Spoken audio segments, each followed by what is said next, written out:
तो देश के लाखों अछूत लोगों के साथ क्या हो रहा होगा।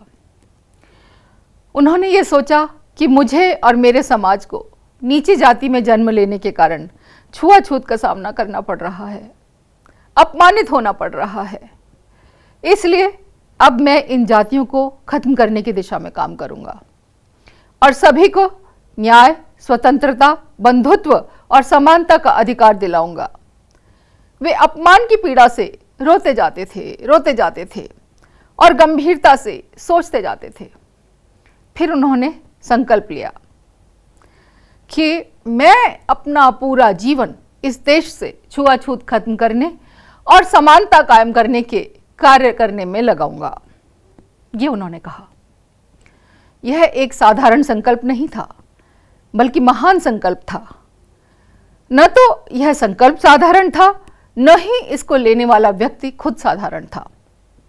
बाबा साहब के इस संकल्प से उपजे संघर्ष ने भारत के करोड़ों लोगों के जीवन की दिशा बदल दी।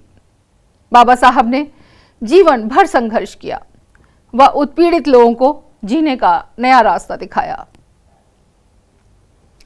23 सितंबर 1917 का वह दिन केवल बाबा साहब के जीवन में आया एक मोड़ नहीं था, बल्कि भारत के इतिहास का वह क्षण था जिसने देश में सामाजिक क्रांति की ज्वाला जला दी। आज हम जो स्वतंत्रता, समानता और अधिकारों की बात करते हैं, उसकी जड़ें उसी संकल्प में छिपी हैं। यह संकल्प डॉक्टर अंबेडकर के जीवन का मार्गदर्शक सिद्धांत बन गया